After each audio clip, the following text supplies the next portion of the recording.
What's going on, everybody? Welcome back to TTB Ravens Media, bringing Ravens content every single day. If you want to stay daily Ravens content, make sure to hit the subscribe button down below and hit the notification bell as well if you want to get notified every single time we upload a brand new video. Now, this is going to be another podcast episode, so if you're watching this on YouTube and you want to check out the other segments, you can check them out early. If you want to go over to the podcast platform, Spotify, Apple Podcasts, wherever you get your podcasts, that's where it can be found.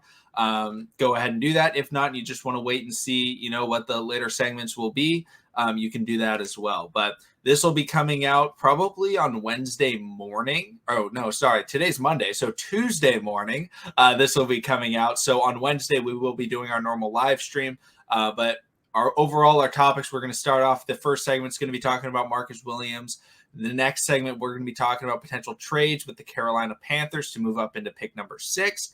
And then finally, we'll wrap it up by talking some NFL draft, talking about whether or not the Ravens should draft a wide receiver early. But getting into it, the Ravens made one of the biggest free agent signings they've ever made, bringing in Marcus Williams on a massive contract to the Ravens to become their new free safety. Now, when you talk free safety and you talk Baltimore Ravens, one guy comes to mind, Ed Reed.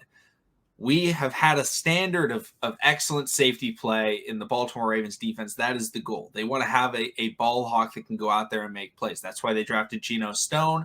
That's why they went out and brought in Earl Thomas. That is why they kept Ed Reed for so long. So, Marcus Williams, can he become the Ed Reed of the Ravens defense that they have needed the last couple seasons for them to be able to get out there, have an elite defense, and potentially win a Super Bowl, Joshua? Well, I will say this, being a Baltimore fan since 2000, maybe I probably was still in diapers when they won that Super Bowl.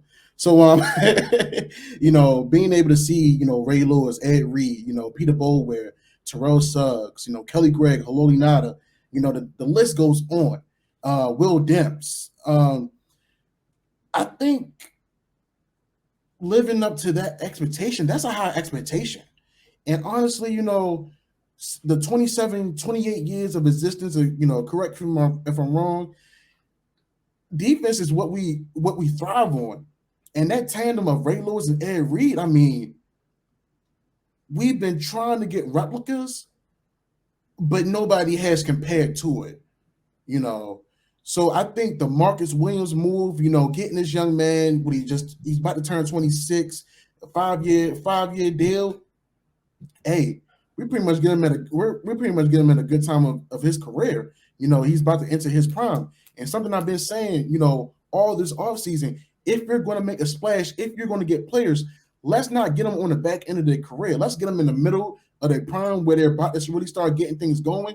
And for this young man, I think he has over 10 interceptions. He can cover the field, and be as decisive as Ed Reed. It's definitely doable.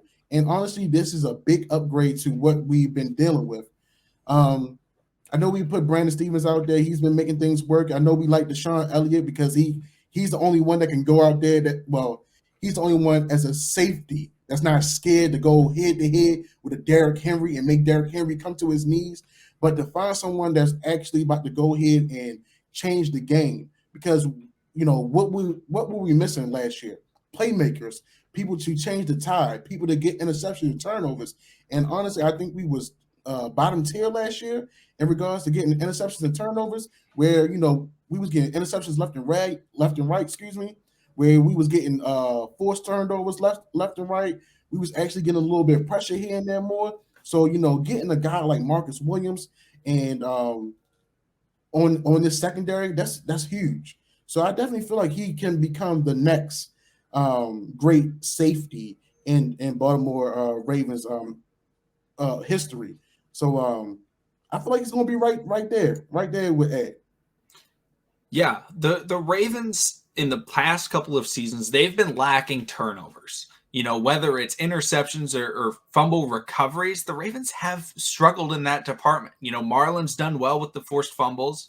For some reason, though, we never pick up Marlon's forced fumbles. They're always picking them back up. Yeah. We haven't gotten the strip sacks that, we used to with Terrell Suggs and everything like that. We've been lacking there. And then our only secondary player that's really been able to get interceptions has been Marcus Peters. Well, we don't know if Marcus Peters is going to be here for the foreseeable future, but he is here for this next season. But Marcus Williams is a guy who has gotten multiple interceptions every single year of his career. He's at 15 so far. He's played only 5 seasons. That's 3 a year.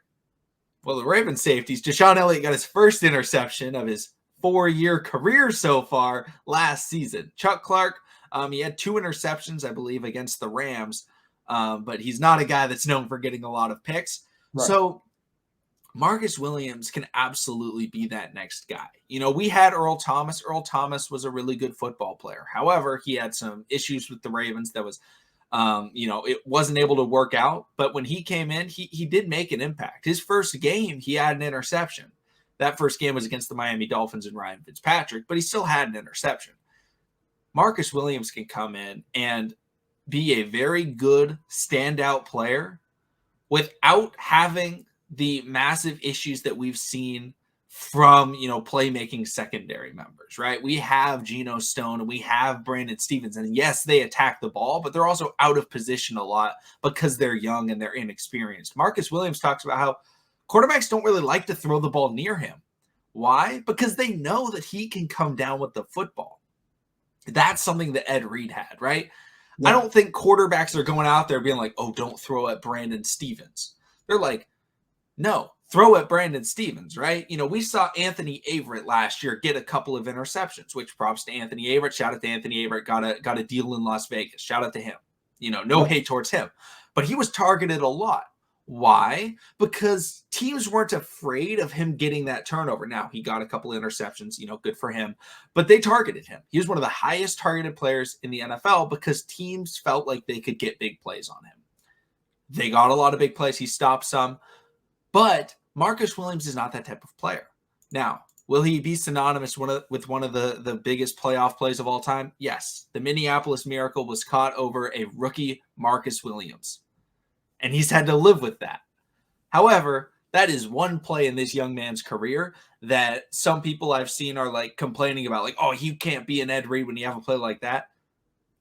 A rookie making a mistake in a playoff game. That happens. That happens. He hasn't done anything on anywhere near that level since, and he's been a part of great defenses in New Orleans since that began. His PFF grade has always been very good. He's always been around that 80 mark. I think one season he was up towards, the 90 PFF grade. He goes out there, he gets interceptions, and quarterbacks do not want to throw his way. That is huge because some quarterbacks do like to throw Marcus Peters' way. Why? Because they feel like they can get him to bite, and then they'll throw it to him, right? They'll throw out the double move, and then they'll be like, yeah, we can throw it at Marcus Peters. Marcus Williams isn't that type of guy.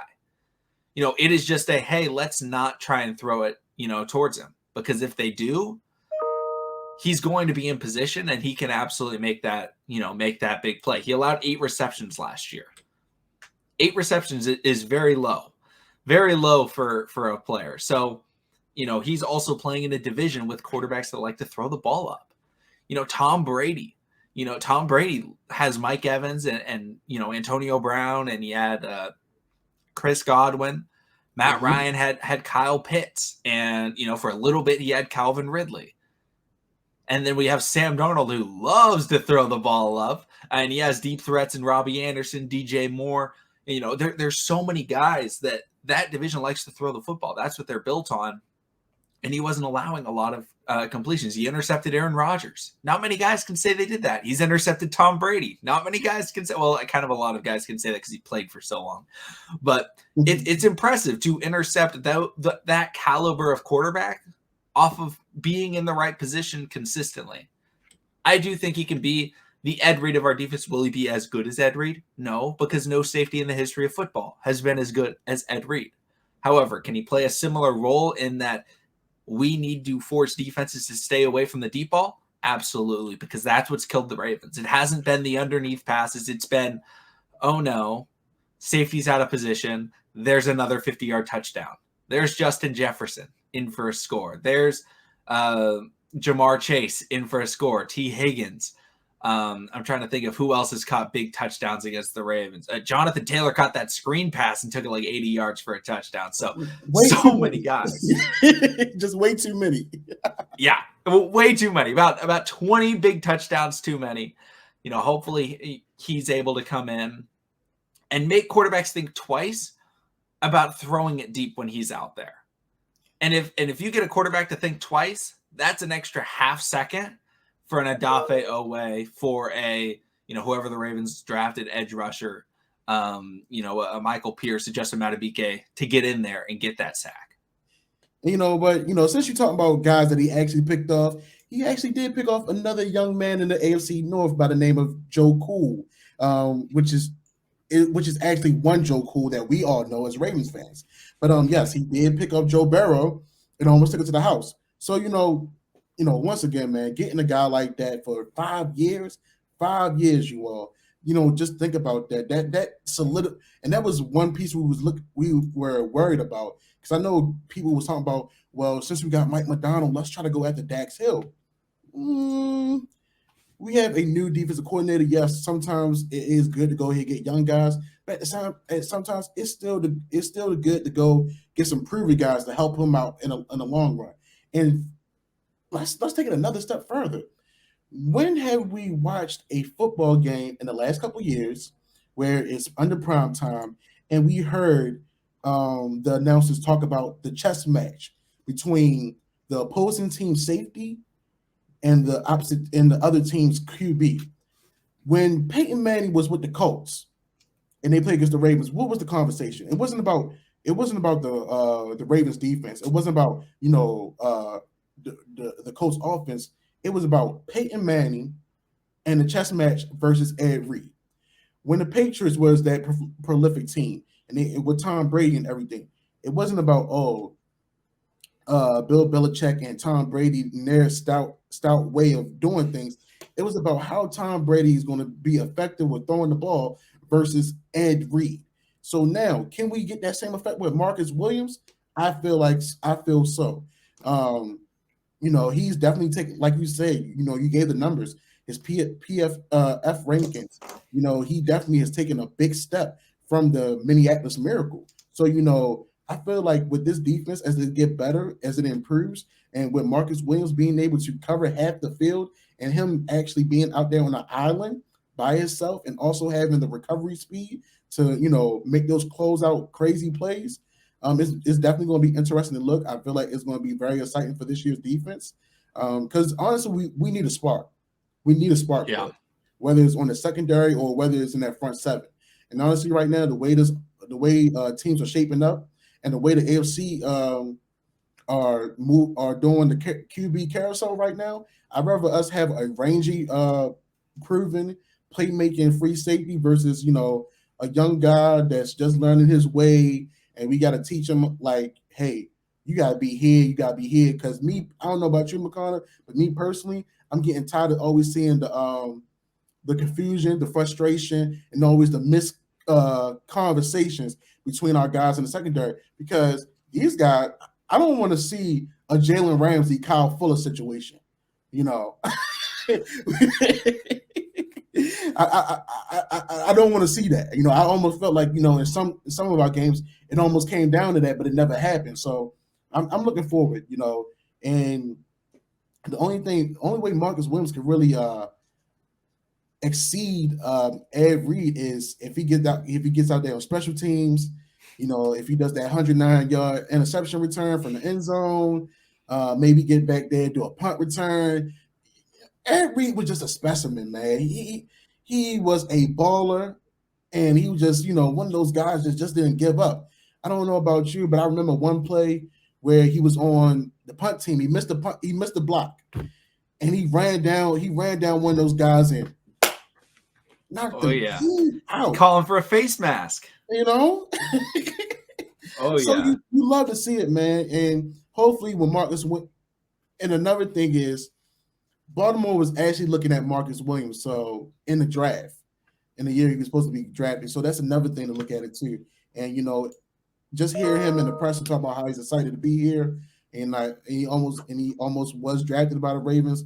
it seems like a almost a dream come true type of thing. So, you know, Marcus, we looking forward to having you here. We looking forward to see you in the black and purple. Maybe we get you on the show. You know, I'm putting it out there, y'all. Help us out, Ravens Flock. We got to get some of these guys on here to talk to y'all and talk to us, because I would love it, man.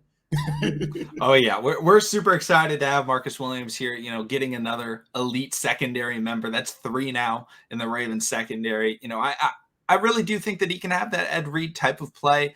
Yeah. You know, for the Ravens, and he can help out Marlon, and he can help out Marcus, and it can really be wow. We have 2 Marcuses in the secondary. I don't know how I just realized that. That's going to be kind of difficult, but you know, it's going to be a lot of fun. But that's going to wrap up this segment.